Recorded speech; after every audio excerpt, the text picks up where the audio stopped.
like to start our January monthly meeting of the Avon Board of Education at 7:02. If everyone would join me for the Pledge of Allegiance. Pledge allegiance to the flag of the United States of America and to the republic for which it stands, one nation, under God, indivisible, with liberty and justice for all. For my favorite part of the meeting, the Avon Achiever, I'd like to read our mission statement. Our mission is to inspire in each student a joy and passion for learning, a commitment to excellence, personal integrity, and social responsibility. So now I'd like to call forward, do we have Mr. Duffy here? Excellent, please come forward, Bill. And I will have you introduce our Avon Achievers, and Jackie Blea will join you as well. Excellent. I would like to introduce Lucia Esposito and Kelly Shea, our two office secretaries at Thompson Brook. Come on up. Okay. So for several reasons, I'm happy to recognize both Kelly and Lucia for their dedication and commitment to Thompson Brook and Avon Public Schools. First of all, their daily interactions with the community, with the parents, with the students and staff is not only the job requirement, but they go above and beyond with their positive dispositions and trying to help out and take care of everyone who comes through the door. Certainly with parents coming in and with so much going on, they're constantly trying to help get parents what they need while also upholding some of our school rules and some of our security requirements we have now, which is a balance, but they do a fantastic job with that. The students they are respectful and supportive of, regardless of the reason they might be in the front office. And certainly the staff come in with 100 different questions a day, and they're there to really support and help out as best they possibly can to make it efficient and effective for the teachers. So that's one of the reasons. Secondly, they have been extremely supportive with the new district initiatives, with eCollect being a new program for our online documents. They've worked extremely hard to get that up and running. In fact, both brainstorming to support parents on our student conference night. They said, we don't have all of our documents in yet, and they decided to set up a Chromebook out in the hallway to take care of the parents who hadn't registered yet, and Lucia actually sat and keyed it in for those who needed the help. Tech support, right, and certainly our new security protocols as well. Those, with the cameras and the check-in system, they've worked very hard to accommodate anyone who enters the building and make sure that system's running efficiently. And thirdly, and finally, is to help with the transition to the new administrator at Thompson Brook School. It's not easy to come in mid-year, and so on behalf of myself for the support they gave me, I'd also like to say on behalf of Bridget and Donna, who are interim principals there, they're also supportive of that gap period as well. But Kelly's kept me up to date on current and future events. In fact, I think the day I got hired, I started receiving emails from her about what was coming up. So the first day I walked into the building, I felt that I was ready to go. So I appreciate that personally. So on behalf of myself, Thompson Brook and Avon Public Schools, I'd like to recognize both Kelly and Lucia as Avon Achievers this month.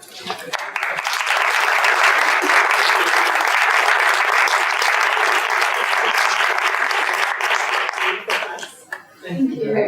Yeah, thank you so much for what you did, Jerry. Thank you. You're welcome. Patient with language. More than this. Thank you. Thank you. He's wonderful. Thank you.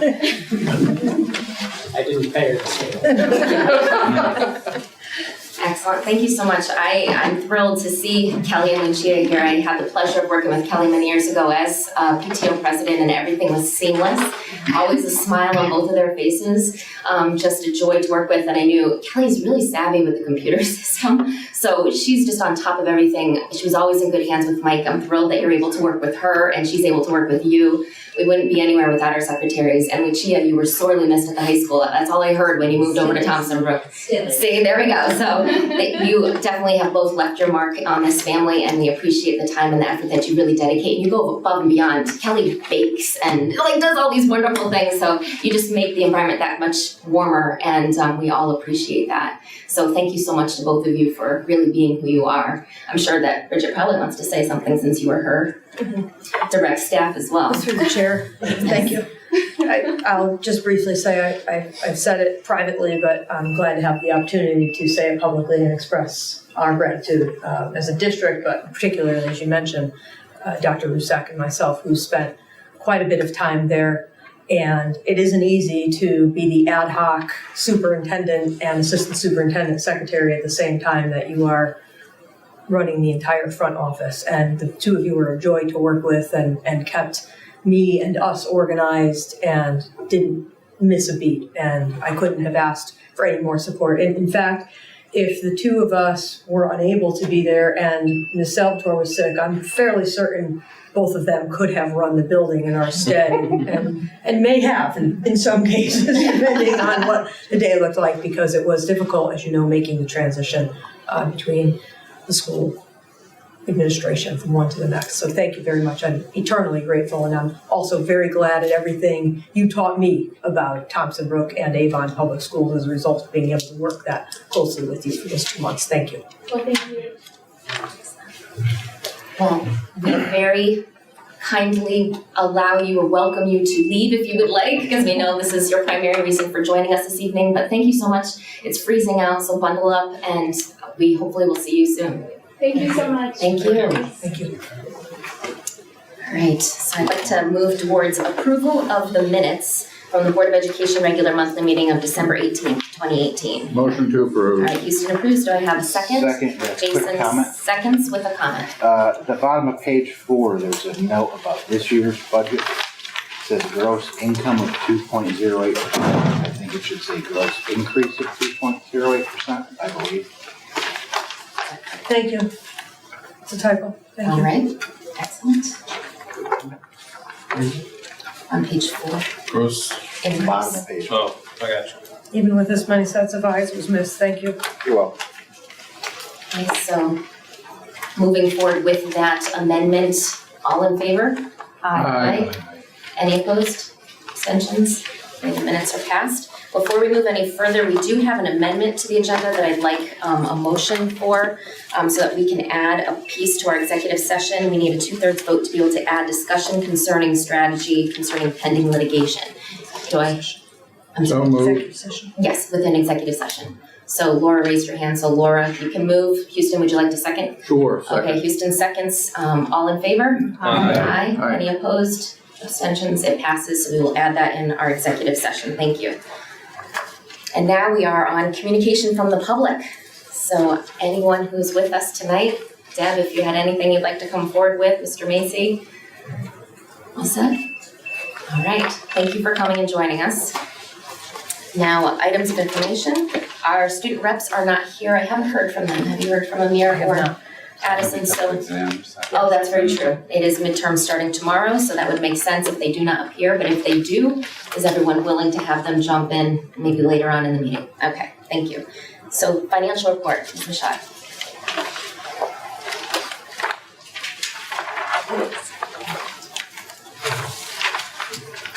I hope that if you had reviewed your finance report, the largest change you would have seen was the 6-month journal entry for health insurance.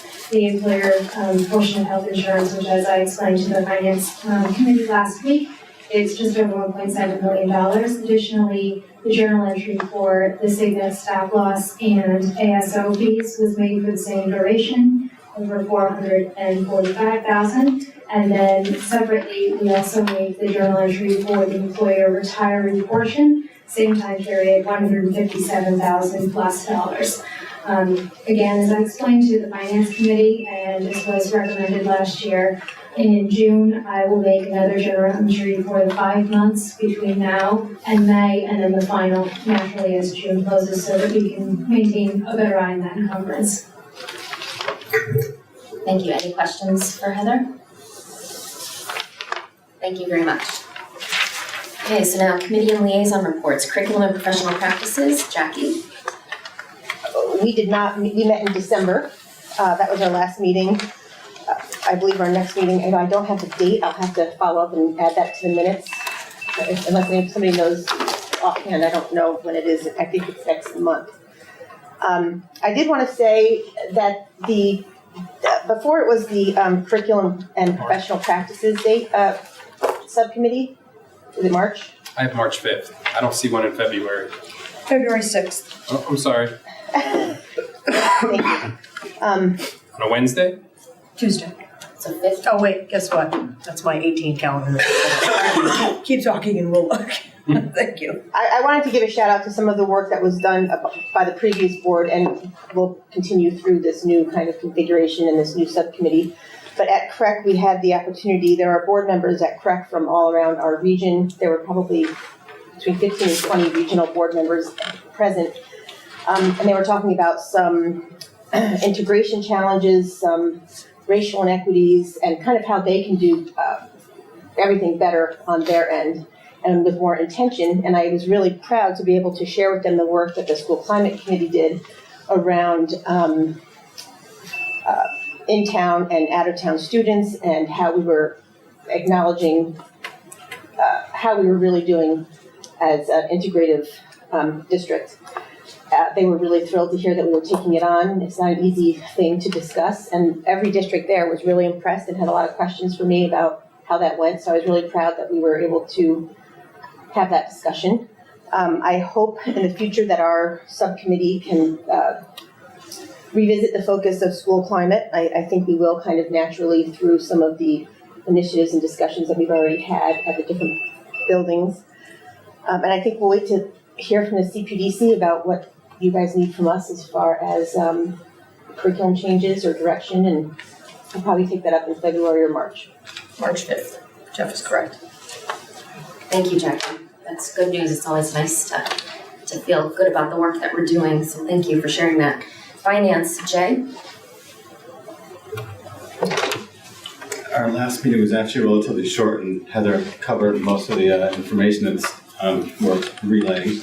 Our next meeting is Tuesday, February 12th at 6 p.m. Thank you. Negotiations, Jason? Nothing to report. All right. We're good with that. All right. Policy, Laura? So at our meeting in January, we took another look at the discipline policy with respect especially to language around vaping, as well as further examination of our expulsion and suspension policy. We will be taking a look at that in this packet. You'll see that there is information from that meeting that we'll be looking at tonight as a first read. We also had a presentation by Mr. Medic on the organizational chart, which will be being discussed by the superintendent in her report. And we also had some discussion on our bylaws. No action was taken to make any changes to that. And our next meeting will be in March. There is no policy meeting in February. Okay. Thank you very much. Any questions from board members? Okay. So liaison reports, board representative to Curriculum Professional Development Council, myself and Bogdan. Our next one is February 28th, so there's nothing to report on that at this time. Board rep to Avon Board of Finance, David. Okay, there's no update since my last update, and I believe there are upcoming meetings a few weeks ago or something like that. I don't have the exact date. Okay, thank you, David. Board rep to Avon Town Council, Jason. I attended a meeting on January 3rd. There were a couple of items of interest to us. The simplest ones first. The town council took up some public place regulations and possible revisions that they were supposed to forward to the Board of Ed for review. I guess were referenced multiple times in those, so I don't know if you've seen them, but if not, they should be apparently forthcoming. The radio project that passed referendum, the way I understand it, they are putting together a stakeholder type group, and my understanding is somebody from our administration will be asked to participate in that. I don't know if Mr. Connolly or somebody along those lines. They discussed that, and then the biggest item of our interest was the turf field committee was established at the meeting. It's a 6-member committee, including myself and Mark Zacchio as the chair. The first meeting is tomorrow night at 7 at the town hall. Excellent. Thank you very much, and thank you for being on that committee for us as well. We appreciate it. My pleasure. Did you have a question? Actually, there was one thing I forgot to mention about policy at the end. If you'll let me go back and Or do you want to bring it up when we get to the policies, or is it separate from? it's related to the bylaws. Okay. All right, so let's finish this and then we can sneak it in there. So board rep to Capital Region Education Council, Jackie. We did vote affirmatively for the resolution. The majority, I think it was like a maybe 14-1 vote. Bridget and I met, we went over the numbers. It really looked like, without question, it was the right choice for many different reasons. But I wanted to make sure that the numbers made sense. I know that we had discussed that, and I felt really good. Heather had gotten the good numbers to Bridget, and we went over it, and it looks like kind of a no-brainer of a decision. And that's it. There's a legislative breakfast coming up, which I think everybody received information about already, and anybody who would like to attend that, they're encouraging as many people as you can to go. I think our rep, Leslie Phil, will be there in the morning. That's it. Okay, thank you. I believe myself, Jason, and Houston will be attending with Dr. Cardamolo for the legislative breakfast. Did I miss anybody? I cannot attend. All right, well, good. We'll have good representation there. Thank you, Jackie. Okay, so Laura, you want to go back to your bylaws? Just in reference to that section, in case anybody has not had a chance to read through the policy minutes, the one thing that we did do was make a clarification to the process by which meeting minutes from the individual committees are handled.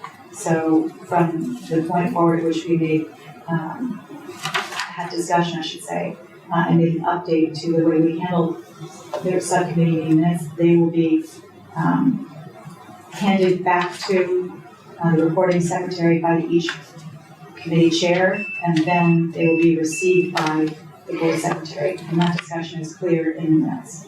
I just want to mention that. Okay, thank you. All right, next is the board chair update. I do not believe that I have anything of updating you on at this time, so we'll just move directly to Dr. Cardamolo's superintendent's report. Thank you. We have some new hires, as you saw on page 19. We're very excited to be able to announce our senior network administrator, Thomas Klein, who many, if not all of you, may know as an assistant fire chief here, comes to us with a lifetime career worth of experience in information technology, and he's very excited to start with us, and we're excited to have him. He'll be beginning February 2nd, 2019. I did put his contract as a non-affiliated individual, meaning he's not part of the union, on the consent calendar. Also, if there's questions there, we can discuss. Likewise, we were lucky to replace our, and I know you know how I feel about abbreviations, but this is one that we abbreviate so it fits on the page. Our CODA, our Certified Occupational Therapist Assistant, who provides occupational therapy services to our students in the district. That was something we were happy to be able to do. And also, as you know, we discussed the need for an additional kindergarten teacher, even though we did not create an additional kindergarten section. The numbers have been high in our kindergarten sections, particularly at Pine Grove. And we've also dealt with an influx of additional students with IEPs and needs. So we have been utilizing another certified teacher to help work with smaller groups of students, although we did not restructure classes. As you know, that would be disastrous by October or November in the school year when our kindergartners are used to the teachers they have. So we'll be looking to do something different next year if the numbers remain the same. Likewise, as you know, we transferred a clerk typist position, part-time, individual B, as we call her, Rosa Moquette, to the middle school. You'll see her there in front if you go to the middle school. That's a replacement for a retirement there. Our enrollment report, fairly steady. We're down 2 students due to moves from December to January. And I'd say not unusual, as a lot of times people choose that time of year to close on a home if they can, so that they're going during winter break, and that's what we saw here, the 2 that we lost. As far as the organizational chart is concerned, as you know, by board policy, we maintain an organizational chart. We had not, this is on page 21, we had not revised it in some time, and Mr. Medic, as our new Human Resources Director, undertook this project and spent quite a bit of time speaking to Dr. Rusak, Dr. Merriman, and Ms. Michaud as well as myself, to put this together. We discussed it in the policy committee meeting at length. The changes, of course, as you see, one of them would be the Director of Human Resources was added on, and some pieces of it were cleaned up. I'll defer for a moment, Mr. Medic, if you'd like to speak a little bit more to just briefly a couple of the changes that are here. I think that would be appropriate since you led this work. Certainly, thank you. A couple other changes that we took from the policy committee. We moved the director of security in line with the other non-affiliated central office administrators. We added the school nurses, which fall under the supervisor nurse and the director of pupil services. In addition to the director of nutrition, now is housed under the director of fiscal affairs. We added the part-time secretary as well as the food services worker, and then obviously aesthetically made it fit and add by 11.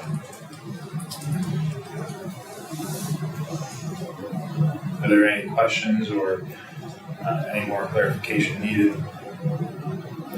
And just chime in too, I think we spoke about this in the policy committee meeting, but I think it's good for the entire board to know. We also discussed a user-friendly, frequently asked questions / how-to, if you will, for folks in district to be able to reference. I have a question about X, who do I call? And we're looking to put that together to go along with this to make things easier, both inside of the district and to parents and community members to know who on this chart they may need to contact with whatever issue they might have. I think that'll I have a question. So this doesn't involve the buildings, right? This is kind of separate to just central office type. Just out of curiosity, who do the special ed teachers, do they report to the principals in their buildings? Yes, both the principals and then for various questions, both Dr. Meerman as well as Ms. Fox, but primarily to the principals at the building level. Okay, thank you. And the guidance counselor is the same, they would go to the same, yes. principal, not to the director of pupil services? Okay, thank you.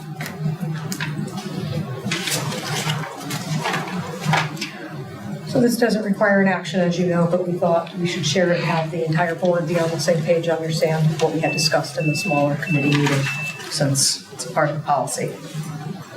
I put the 2020-2021 school year calendar on my update. In reality, it should be 2019-20, 2020-21, because I just want to say a little bit about both. One is listed tonight for action if we choose to take it. The other, for the second year, I just wanted to discuss a little bit. So if we can just first actually look at the 19-20 calendar that you have on, I'm sorry, 20, yes, that's what I mean. Thank you. It's not my packet.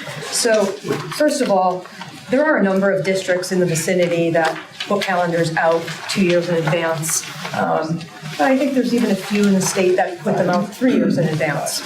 We have historically put them out for 1 year in advance and voted them into effect sometime around March. As you know, for families' planning's sake and also for our district employees, the sooner that we can get them out, the better for the upcoming year. But I thought we might run the risk of being a little bit innovative and looking at least at the possibility of putting the second year out, 2020, 2021. Didn't ask or discuss having any action for that one this evening because frankly, we'd like to look at that year a little bit more closely before we brought it to the board for action. We modeled it after the one that you see for 1920. We did quite a bit of work on that already. Mr. Medic put together, after going through all of our contracts, both union and non-affiliated contracts, put together a list of considerations related to union specifics, number of work days, professional development days, you name it. We have a fairly exhaustive list of considerations as we made this calendar so that we didn't make any mistakes related to our union contracts. Likewise, of course, the number of days that we need to put in by statute and the professional development days that we are required to do for our certified particularly, and outside certified staff. So what I'll draw your attention to on 1920, a couple of changes. First of all, we have 2 school days at the beginning of this school year, the 26th and the 27th. There had been previous years, including this one that we're in right now, where there were 3. One of the reasons for that being at 2 is the overall number of professional development days, as you know, has been decreased by 1 as a result of the teacher contract. So we have 2 days to start the school year with. I remember a vote on a calendar. I think it may have actually been my very first board meeting here in Avon. And I know that Houston raised the concern about the starting before Labor Day. So I will say, as you can see, that again, did not make it into this calendar, but I will tell you that it was strongly considered, and we worked hard at counting out the days to try to figure out what it would look like in terms of the PD and so on. And that didn't make the cutting room floor for the draft. So just want you to know, we talked about it. I appreciate it. I will vote against it, but Understood. just letting you know ahead of time. Understood, and I knew that would come. I want to start after Labor Day for myself, to be, and I think most of us would as employees, but it wasn't working from a numbers standpoint. The other thing, you'll see this year is an oddity with the way the winter break would fall. So you see the 23rd is on a Monday. Now typically on the 23rd of December, we have a half day, and then the holiday and winter break starts on the 24th. This year, frankly, it seemed not reasonable to have a half day on just that Monday for either students, staff, or parents who may be getting away and so on. And so looking ahead to that, we thought it a better idea to take the Monday off. We did compare this to many of our local districts that have already published theirs. The majority of them have done the same. We also we had quite a bit of discussion about the Wednesday before Thanksgiving, particularly now that we were recommending having off that Monday, the 23rd of December.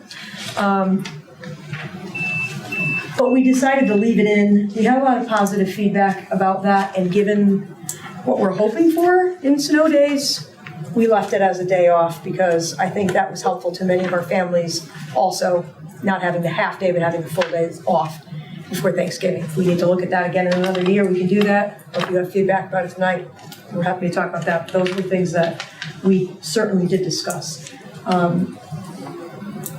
Any other questions about what's here or comments before I labor on about things that may not be issues? Just a question, because I don't know what the impact of the Jewish holiday of Passover is, but it is April 8th and 9th of that year. Those are typically the first 2 nights are when people may travel for the holiday. And I wonder if that's going to have an impact, particularly knowing that they have that Friday off for Good Friday as well. I don't know if there's a staff impact or student impact or just minimal impact that won't factor the calendar. Thank you. Are we just talking about 1920 or are we talking about? Just 1920 for now, and I'll. Jen? I actually agree with Jeff's comments. It's good to be aware of that because I know that, both staff and students to be sensitive to work being done on those days right before vacation could be complicated. But my comments are more about the April vacation. For years, we had both a February and an April vacation. And then when the state mandated that districts have a common calendar or similar days off, we switched to just having April. My concern is there's there's about 22 weeks from December, the end of the year. And with an April vacation, students end up having 15 weeks of school before the April vacation and then about 7 weeks after. And just looking out for the students' best interest academically and giving them, breaks that I think would help them, I would be better to have a March break, and then students would have, a more equal time of academic weeks and give them a better, break in between. I understand the concern with the calendars already out there of other districts. We have a fair amount of staff that may live in other districts and have students in those schools. And then we have the firm on the parents that may work in neighboring districts as staff, so it is a benefit to have the overlapping calendar, and they've already advanced their calendar, so we are behind in trying to make a change, but I would think it would make sense to consider a March vacation at some time. Thank you. And I appreciate you bringing that up, Mr. Spivak. That actually was brought to me more than once also as a result of our PTO meetings and our parent leadership meetings, because there had been a time in the past when we had it. And one of the things that we discussed there that I'm happy to be able to say in more public forum now is that one reason districts went away also from the March vacations has to do with standardized testing, because when the ESEA Act was passed and we have our accountability indexes and so on, and the smarter balance assessments that have to be given in certain windows and the PSATs, that primarily, and chime in if I miss something, Dr. Rusak, that primary window is March. And so most districts stay away from having days off in March, in part now for that reason also. Anything that you would add in? No, I mean, our smarter balance we do in May, but the beginning of the AP cycle. And yeah. PSATs and everything earlier on. Any other questions about this one? I'm happy that we're talking about it in January. This is early for us, so I think that's nice that we're hopefully acting on something sooner for people to be able to plan. I'm excited to see fewer Mondays off right in September, because usually there's 4-day weeks for many weeks in a row. So that's nice. And March does have a day for teacher in service, but for the children, they at least have one day in March, or sometimes there's nothing. So I'm not sure when we go to act on it under new business, do we discuss further? I mean, at this point, are you looking to make any adjustments based on the recommendations that Jeff and Jay have given you regarding April, or how do we move? I only raised it because I know my student will be out those 2 days. Okay. We've always taken those 2 days. Right. I've taken the days from work, and I just don't know if there's a large enough impact in district that it'll impact the school system. And we may not have that data here, so that's the only reason I raised it. Right. Jay? So, in my opinion, I don't think we have much of a choice, but moving forward with the presented calendar for 1920, and I understand all the rationale behind having that in place. I'm okay voting on that tonight. I mean, I would like to still explore March, and knowing other districts have not put their calendars in place for 2021, situations, I would hold off and still, like the recommendation of trying to get it done this year as opposed to waiting too long, but I would like to discuss that later. Okay, thank you. Did you want to speak to 2021 at all? I just wanted to put it out there that this is what we're looking at. This is a draft of it. Again, we didn't expect action, and take feedback like this to come back to the committee that looked at it in the district. So I think, Jay, so you had a question about 20? No, it's more of a comment. I think I'm in favor of trying to get this done sooner rather than later. I think it's a very good idea. I think for all the reasons you said, for families to plan, staff to plan, I think it's a good idea. And if you guys can work the kinks out, I would be in total favor of trying to get this 2021 calendar approved soon. I had a question on 2021. I left my copy at home. Okay. The thing that stuck out to me was April vacation. We seem to be moving April vacation earlier and earlier and earlier. Is April vacation based upon a specific week, or is it specifically based upon Good Friday, Easter? So this is an example of, I guess, kind of the remnants of the regional calendar. Because to your point about other districts having the calendars out, most already do have this and next year done. And we tried to stay with what around us, what the area had, and the majority of districts that we compared ourselves to, that these were the 2 weeks. And so I would say sometimes, depending on, that the holiday varies quite a bit. It can come as early as March and as late as later in April. Some years that might be the first day, and some days that might be the last day, and some years it doesn't match up whatsoever. So it's a moving target. Well, so I have mixed feelings about earlier in the month, but I think it addresses that concern that was raised regarding number of weeks Yes. before and after that, having it earlier Yeah. sort of spaces out a bit, and it's something for maybe future consideration. Yeah.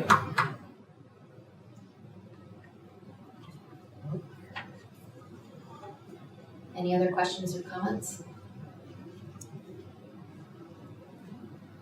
Thank you. Yeah, thank you very much. Thank you for preparing out another year. I am happy about that. I know that our families will be too, so Do we need to take action on the not until 1920? new business. Oh,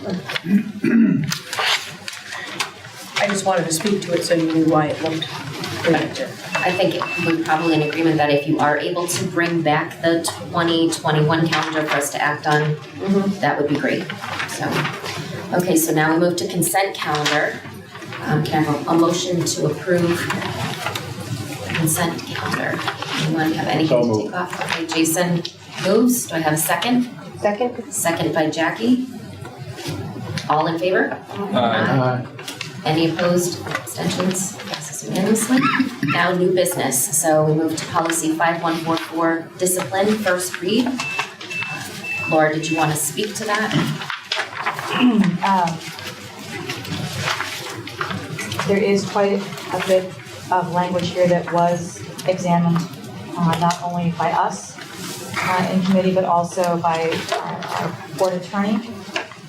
Anything that you see highlighted in red, I would pay special attention to, but it is, unfortunately, it is quite a bit of information. I trust the information that was presented to us by the superintendent. We looked at it very thoroughly. Can I ask one question? So the process for suspension expulsion is rewritten. I just want to ask, that language is coming from council, right? Correct. Correct. Okay, so that's statutory related. Correct. Thank you. That was to bring us up to be in line with. Thank you. Yep. It's just that it's like 4 pages. It's a lot, I know. It is unfortunately a lot. Did you want to speak to any of the changes that are? So I think just to hit a few of the highlights, so Mr. Fleischman brought up changes in policy that were suggested after review by board council. And part of it is due to the changes in statute within the last couple of years about the ages related to suspensions. You'll see those in red on page 40, for example, where we delineate between preschool to grade 2 and then grades 3 to 12. Those are in line with current statute. We added in this was a very simple change, but instead of the policy being just the principal, we put or his and her designee, because very oftentimes it is the assistant principal that may enact the discipline. So that was just to clean it up a bit.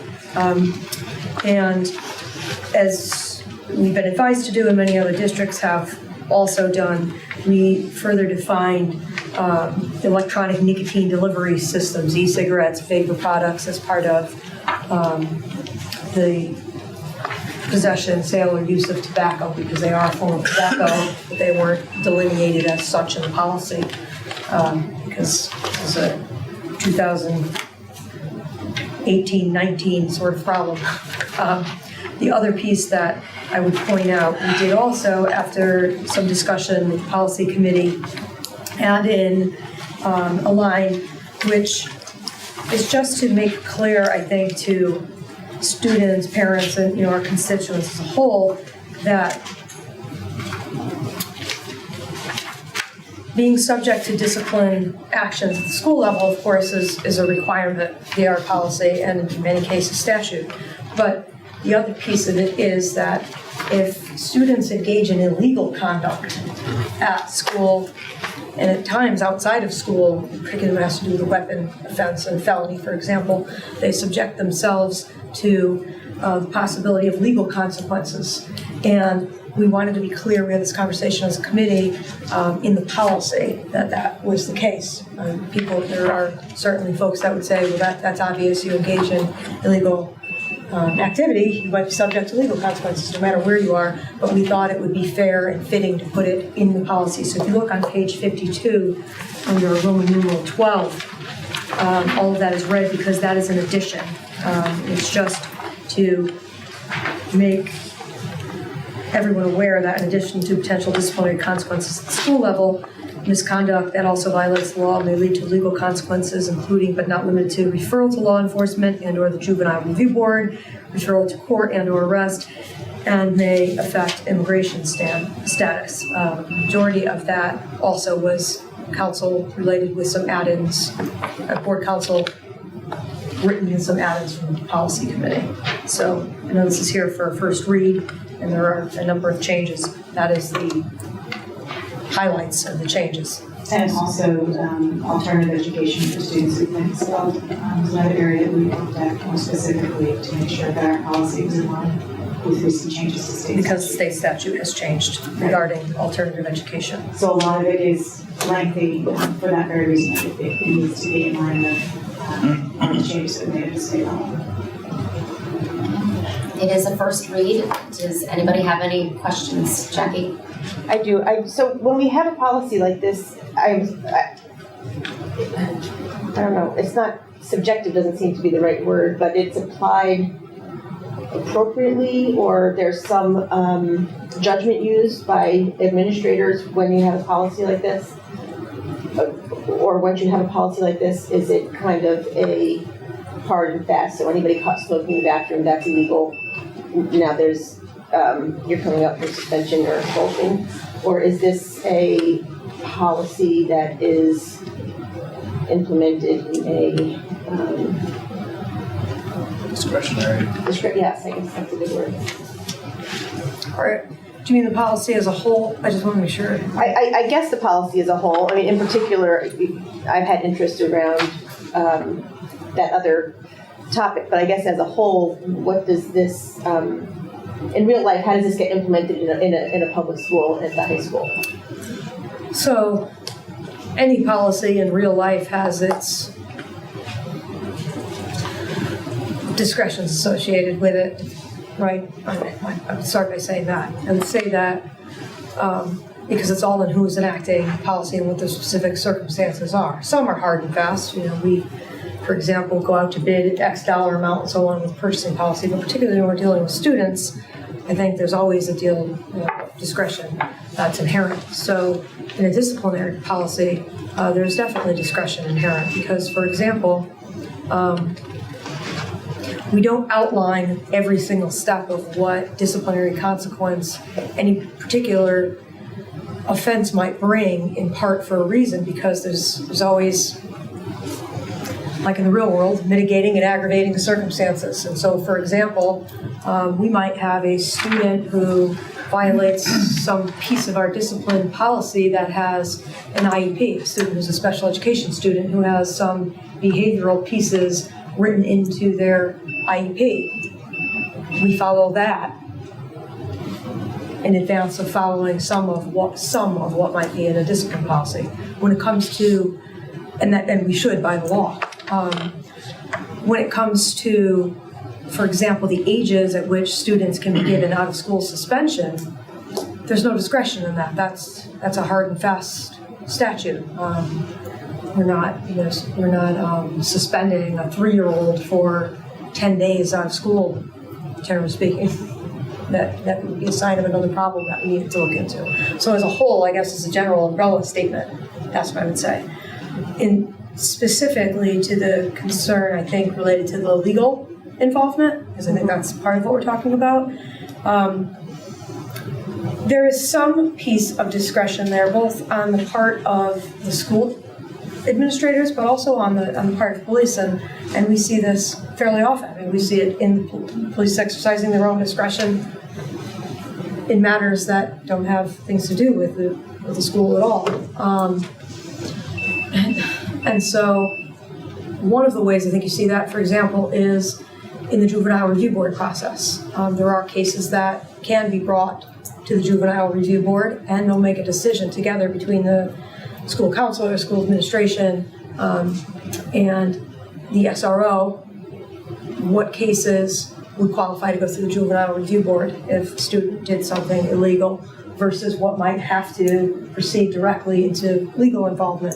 And sometimes there's individual circumstances related there, such as if a student already has committed a crime, which sometimes are things that we as a school district don't know. If a student commits a crime outside of school, it's not automatic that it's information we would be privy to unless it's felonious and or has some sort of assault or something like that associated with it, or weapons. So I know that's a long way around explaining, but it's generally speaking, yes, there is discretion about when law enforcement is involved and what action they take, and there's also discretion involved in what action we take as a school district. What I will say is that I have seen here that our school resource officer has been very well trained about exercising that discretion and about allowing our school administration to intervene in lower level issues that perhaps could result in a summons or a ticket, but do not always. So I know there were a few that we spoke about after the public meeting on the town council side, and without violating any student rights, I would say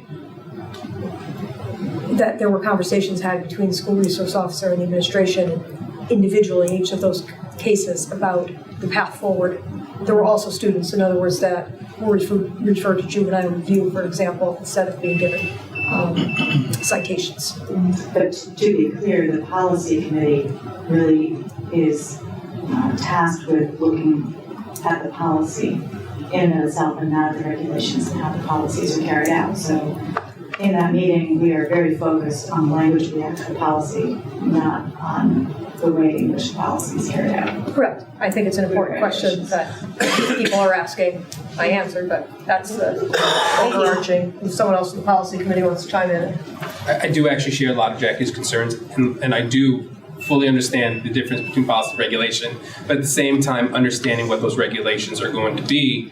What my concern on discretionary is, I would like to see regulations, then if we go with this, from superintendent, sort of directing administration so they understand that they can't pick and choose which laws they want to enforce. There may be some laws that they may be perceived as not really laws, despite the fact that federal laws, and may choose not to act on them, versus certain state laws that they may choose to act on. I would just like sort of a clarification to administration what that discretionary authority is. The discretionary authority is not about the law, it's about the school consequences. This is what I would say. But if someone's in violation of, let's say, federal law, would that then put them in violation of the policy? Can you give me an example so I can? Sure. In the United States illegally. That would be a conversation most likely for another time. And that's my point in terms of, without clear regulations, you're telling the administrator they can pick and choose which laws they feel a person may be in violation of, which isn't their role. Actually, We actually addressed that on page 52, and Houston can address it. well, no, I'm going to be different. One of the things that we say is we do not inquire as to immigration status, and we do not keep records of that, simply because under Supreme Court precedent, we cannot discriminate against people because they are aliens, legal or illegal, in the country. So therefore, student identifies, parents identify. Correct. We can't, and we don't keep track of that, so that we don't. So how's that different than a parent identifying that they allow their child to smoke marijuana in their house? Well, that's, I haven't reviewed that particular point. I understand that, because that's off. Because it seems like cherry picking on which laws that we are going to declare as illegal. Well, the answer is no. We're not trying to do that, and I was going to jump in and talk about discretion. As a concept, discretion, I think, is probably, generally speaking, a good thing, because when you have a zero tolerance policy, that is equivalent for saying you will not think. And I prefer to think, in light of all the circumstances, what is the appropriate in light of the general rule. So in this case, the state has decided that there are certain things, particularly on page 41, you're in possession of deadly weapons on school grounds, that's one that we're not allowed to think about. Right. I personally think that that's not right, but that's what the statute says. So, firearms, offering for sale of a controlled substance, those are all things that we're supposed to not think about. So we're not concerned about federal law, only state law. No. And I think what my concern is, and that's not, the purpose is not for us to debate this. I don't necessarily have a concern about the policy. I would like clear regulations. So while I agree that there's a reason for discretion and there's a reason why you would want it, I am concerned about the building level administrators or teachers having full range of discretion with no sort of consistency throughout the district on a variety of issues. I think that's going to be a supervision problem for the superintendent to make sure that people are doing what they're supposed to do and that they're followed. The regulation will not be able to flesh that out. And that's also not up to us. The other unwritten side is, do we have, while the policy is neutral, it is enforced in a discriminatory fashion. And so there may be, Principal A does something and Principal B has a well-set policy that they just don't do that. That's going to be up to the superintendent. Because what made me think about it, to be honest, is at the end of the policy, one of the possible results may affect immigration status. Correct. That's my language, and I inserted that for a particular purpose. Because while we don't care, and we have nothing to do with immigration status, if you get affected and you plead guilty to a felony, that will, and you are, other than I believe a green card person, a permanent resident, that subjects you to deportation. And I felt it was important to make sure that people know if you get charged with a particular crime, they will subject you to deportation. That's not something that we do anything about. We don't keep track of that. The courts will notify Department of Homeland Security that Joey has been convicted of a firearm, selling drugs, whatever, and it's a felony. And, once they do that, they have to know that that's a problem. So the notification that you get in a criminal case in the state of Connecticut by judges, I wrote that because I was the one that said, you have to tell them. And they were a little surprised, but ultimately agreed with me. So 15 years ago, they put that in. So it's standard now. But I felt it was misleading for people to not bring this to their attention. While we have nothing to do with it, some consequences of what happened in a school system may cause you to lose your immigration status. Not because of anything we do. Like realizing or finding out that students here illegally. No, we're never supposed to do that. So this is first read. It's something that I would like to see the regulation sort of address somehow. Maybe the superintendent needs to have a separate conversation with council, get us some additional information, because I'm asking questions without having some background knowledge. Understood. One of the questions originally was, can Homeland Security come in and say, we want a list of all aliens attending your school system? And we made the decision a long time ago, that's not data we keep. So it's not that we won't provide it, we can't provide it. And it's specifically intended, like the telephone companies in Europe, we don't keep track of that stuff. And we will not keep track of that stuff. Do we keep track of social security numbers? No, I don't know if we do. Can I make one comment before? Yeah. Okay, just one comment. So my question about that one specific item that you added is, what sort of precedent, if that's the right word, are we setting if we include wording on in these policies that make people aware of consequences? In other words, where does that stop? So we chose this specific consequence to bring to light. Are there other consequences that we should therefore be including in all of this? Well, one of the consequences that we have that we didn't think about, at least I didn't think about, is because we have a school resource officer, that person is not subject to our control fully. So we can't say, you're my employee, do this. They can't. They do their own thing within limits of what the police department says. They are police department employees. So that was not something that we had thought about before we brought them in. And therefore, that's why we put this in. Is it the role of the policy committee to make people aware of every single consequence there? No. If you do X, then Y is gonna happen or may happen. Yeah. So then why did we choose this one specific one versus others? I can speak to that, and I think back to Mr. Fleischman's concern too, because I think we've gone down a little bit of a rabbit hole, which can happen with policy, especially this deep. And first of all, I'd say rest assured that we had a lot of this debate in the policy committee meeting, and the board policy committee brought this to the board unanimously for board review and approval after all of that debate and discussion. So that aside, two things.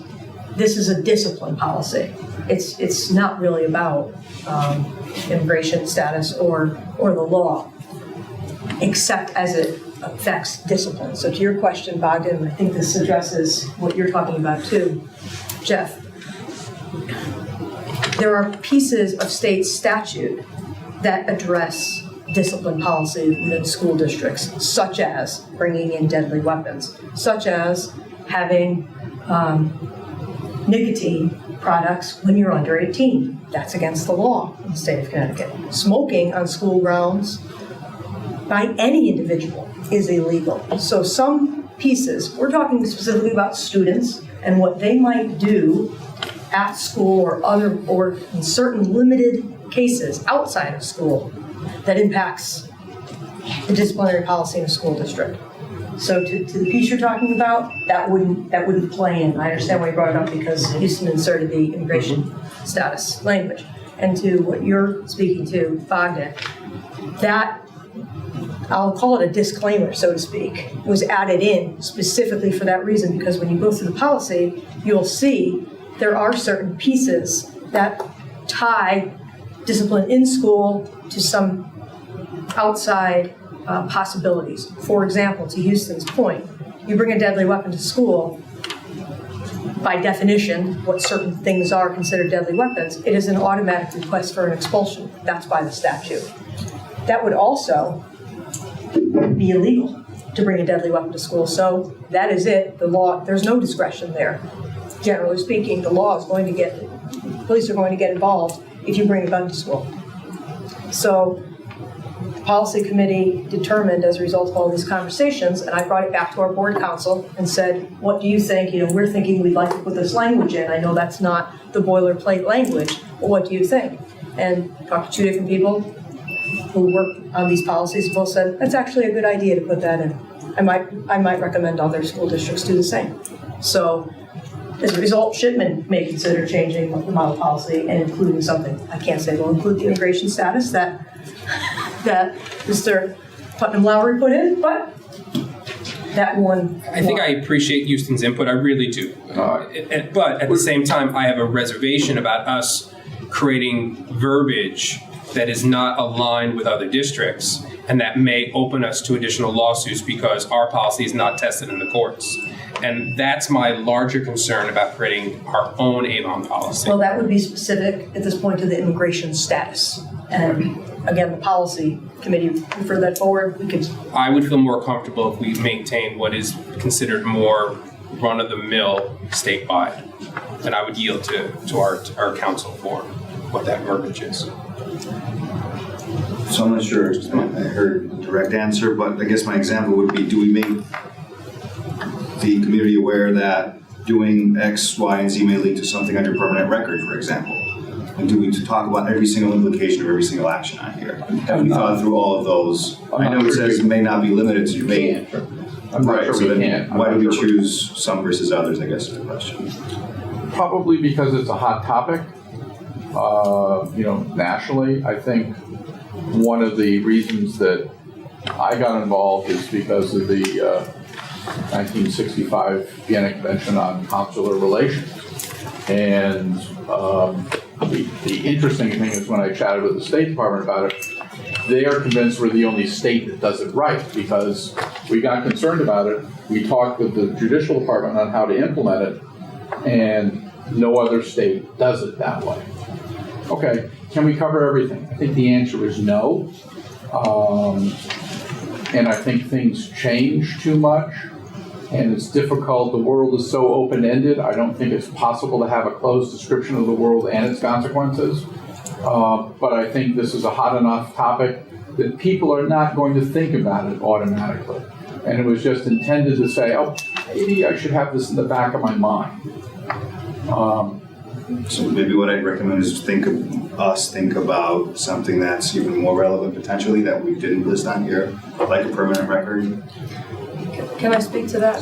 So That is already a part of our policy under the records, under our record keeping policy.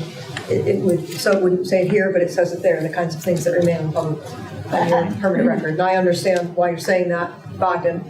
This, however, this disclaimer again, so to speak, doesn't say that anywhere else, and it wouldn't, I guess. I can't think of anywhere right now that it might. Maybe that'll come up along the way, but it directly relates back to pieces of this policy that are related to violations of the law in accordance with students. Two separate issues. I guess for me as a parent and as a board member, I hope that we communicate this. I don't think we need to send out the whole policy when it's done, but I do think it would be helpful for a principal or somebody to kind of maybe send out an email reminding everybody what the rules and regulations and consequences are. I know there are many parents out there who do not think of smoking or vaping in the bathroom as an illegal activity.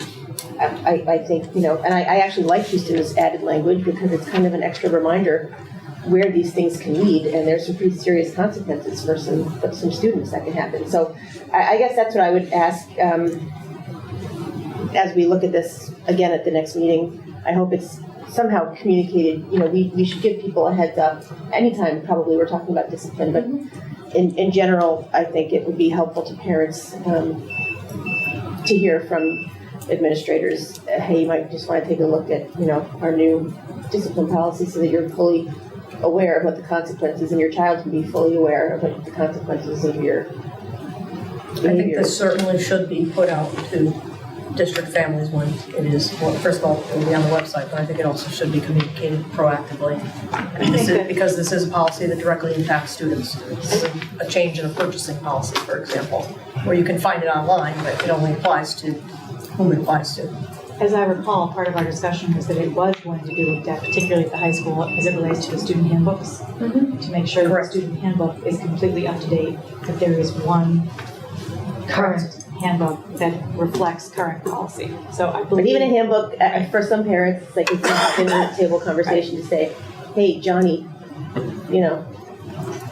those camels, you're light enough, you could end up, it's not in a big house, but I think they do.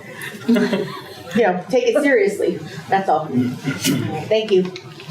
One final comment? Yeah, just a question on page 37, so separate. My question was going to be just some thought around what are things we might need to consider with respect to line 6 on page 37, because some of those items have different parameters, so to speak. So, for example, I think Dr. Grenimol already mentioned about tobacco, which is legal to own or purchase at 18, whereas alcohol, age is 21. So do we consider anything when we include all those together? So with an 18-year-old having a vapor product in their possession of their car, we treat it differently. Just some thoughts about that, just because there's different sort of age parameters. Well, different. No, because on school grounds, even if you're 18, you shouldn't be in possession of it. That's what this law, right? The law is very, very specific. No one can have them. Well, that's a great thing to put in an email with a little asterisk next to it, so that your 18-year-olds can all know that. No student, I should clarify, is supposed to have them. No student should have any of these items on school grounds, inside of school in particular, but on school grounds. As I said, using any nicotine products anywhere on school grounds, no matter what your age is illegal by state law. So possession in a car, they have the e-cigarette situation in their vehicle. That's possession? If they were, you're saying if they're under 18? No, if they're 18. That wouldn't become an issue unless there was some other issue related to their car, like drugs or alcohol or some reason to be involved in their car, their possession inside of this. But technically, it's a violation of the policy. Technically it But is. they wouldn't necessarily get caught unless there's an issue that would require admin to go out to the vehicle. And that would be another example of sometimes some of the discretion is between the lines, right? So Sometimes you don't charge the greater crime, you charge the lesser. So in other words, you may have had something terrible in your car, like a dead body, but we'll just say you had an e-cigarette. But you're over 18, so you're good. You'll charge for the dead body, I hope. That's the I'm point. sure our counsel would advise us dead body is an issue. And That's it's the point not of a it. per se item that we have Right, a dead body. that's the point. Thank you. All right, well, it is a first read and that was good feedback. I have Jason? bad news. Okay, I have another question or comment about this before we move on. okay. Well, you were there on the committee. No, this is very simple. This is about the change on number 6 here where we added electronic nicotine and vapor products. My question is, can we really afford to wait another month to change the policy? Is the lack of changing this, are we having problems enforcing this problem? That's my question. This is what we are enforcing right now because it's the law. So even though it doesn't say it in the policy, the schools are enforcing the illegality of the vaping product. Correct. So we're We really won't trying suspend to. you from it, but we may suggest the SRO give you a ticket. You might get suspended. No, that's not correct. Let's not fall that out there. That is not I correct. only asked the question because, and I don't have kids in high school. I don't know that many people in the high school. I'm led to believe it's a real problem that's not necessarily being addressed. And maybe it's not a policy problem, maybe it's an implementation problem like Jeff and Bogdan used to talk about. My concern is that if it's illegal and it's going to be in our policy in a month, the reason it's going into the policy and the reason it's illegal is it's an issue, it's a problem. I expect the policy and the law to be enforced, is my expectation. To put it in the policy and to have a problem continue to spiral out of control doesn't do anybody any good. So That's my point in my And what I would concern. say to that is, we are already enforcing it because we need to, again, because it's the law. I wouldn't say that it's something going unaddressed. I would say that if it was going unaddressed, we wouldn't have had as many concerns about it being enforced that we dealt with, which are some of what led to these conversations. But the flip side is that the vaping issue is very difficult to deal with, frankly, because it's not the same as you know, and if you don't know, I hope you'll join us tomorrow night here at the high school when we do the vaping presentation alongside of the Connecticut Department of Public Health and Department of Mental Health and Addiction Services and Police Department. They're easier to hide, nothing needs to be lit, it doesn't smell the same as smoking, it's quick, it's quick and easy for students to do and to hide, and that makes it especially troublesome to combat. And so I would say that at both middle school and the high school, they have been very diligent about enforcing this, and from a disciplinary standpoint, but also from an addiction standpoint, because there's that piece of it that we've had to deal with as a school district also, and trying to speak to parents, nurses speaking to students when they're found doing this, counselors speaking to students, counselors and nurses speaking with parents, and possibly making referrals out for services that students may need to combat addiction, because unfortunately we're also seeing that. And that, I think, is part of why the state is calling this there are a lot of us calling this a public health crisis, and we'd like the state of Connecticut to join in. And I think that's part of this conversation with the town council that is stalled at present for the right reasons regarding selling vaping products only to 21 and over, because I think we're all hopeful the state steps in and provides some other help in this regard. But I hear what you're saying, and I know why people would say it. Yeah, I'm curious, maybe It's at our hard. next meeting or meetings down the road, if we can see some data in terms of, how big of a problem this is, how many students are being sent to counselors or to the nurses are being disciplined because of problems like this. I'm just curious. I hear things that lead me to believe it's a really large problem. Okay. It's just, I don't believe everything I hear, trust me. I know. I'm a skeptic at heart. And we could share, gross I mean, data. obviously we for can't sure. have names and this and that. I think- just gross numbers, I'm curious. I guess what I'm saying is the bigger problem is not who we've found and helped and done something with.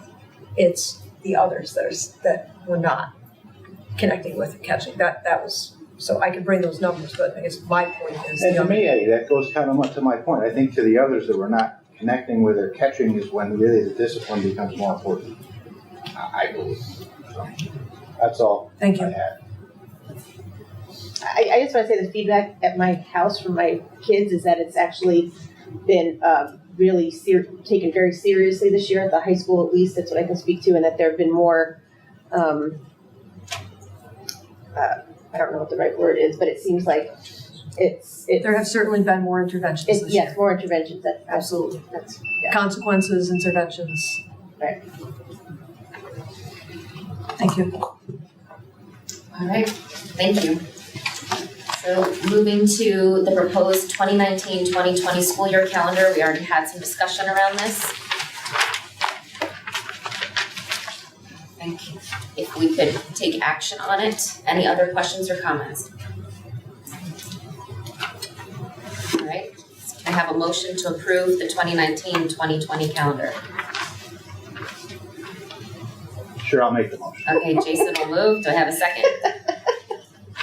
I'll second. All right, Jeff seconds. All in favor? Aye. Any opposed? Opposed, Any abstentions? the secretary will note it's because school begins before Labor Day. Thank you. So it passes 8-1.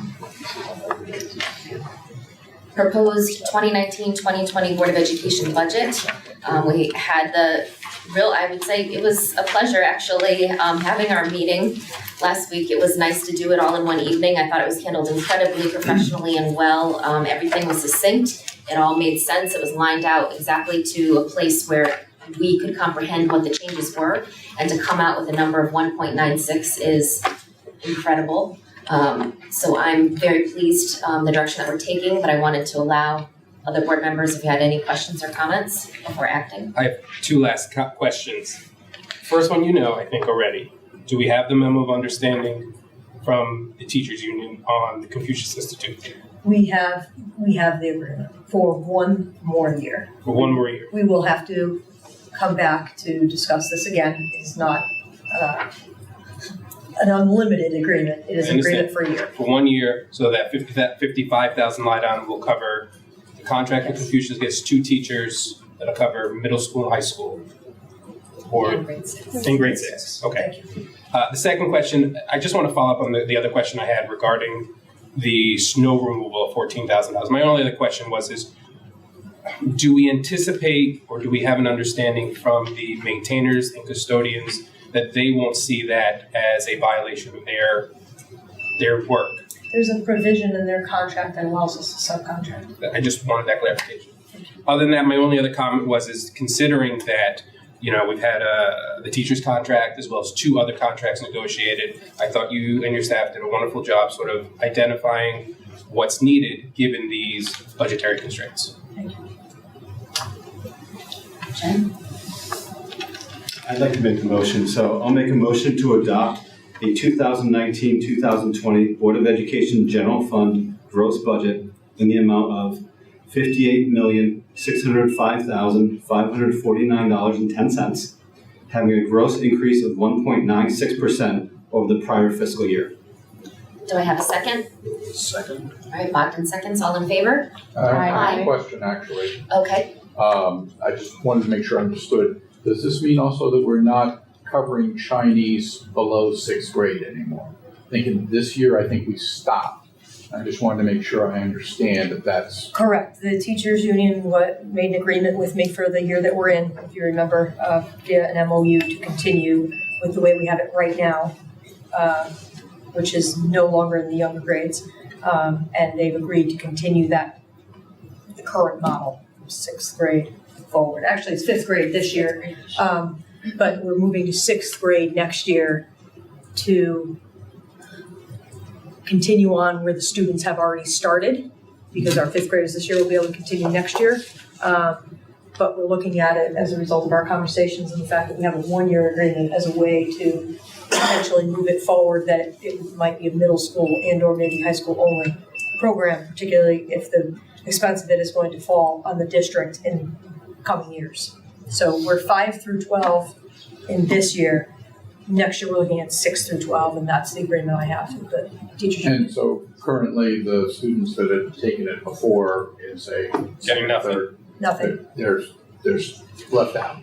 Correct. And to be clear, there wasn't anything we were, as a district, able to do with that, given the fact that we didn't have a signed agreement from the teachers union to have this program in the current year, or actually even in the previous year. The agreement they had with the previous administration had expired, and they brought that to our attention, and this is the way we navigated so as not to have a labor board complaint.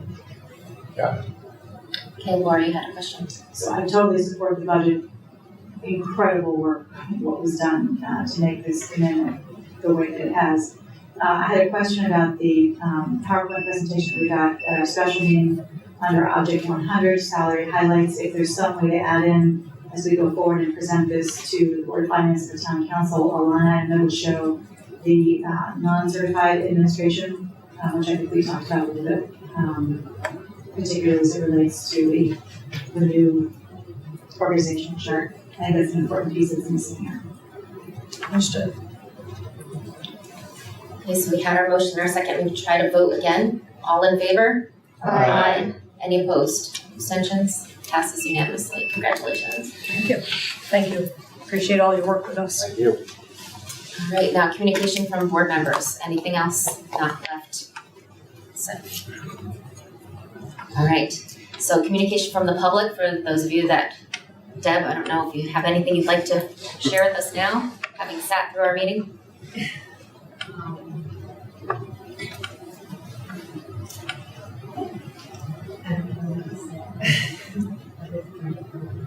Okay, thank you very much. No pressure, just it's an option if you would like to. So now we are actually going to move into executive session. Do I have to state anything in order? No, let's just do this one right now. Okay, right. So, because they're here already. yes, okay, so moving into executive session, I would like to invite in Dr. Carnamola, our counsel, Rebecca Santiago, Peter Murphy, Roberto Medic, and Heather Mashad, and Dr. Nestor Rusek. So Roberto gets to No, Roberto gets to go. Two purposes, for superintendent's evaluation and discuss litigation. Correct. The people we're inviting in right now are in the litigation. Got it. Okay, so we will go into executive session and we are moving 8:19, but we'll take. Yes. Need a motion, also move. All right, so Houston has moved on that. Do I have a second? Jackie seconds, all in favor? Aye. Okay.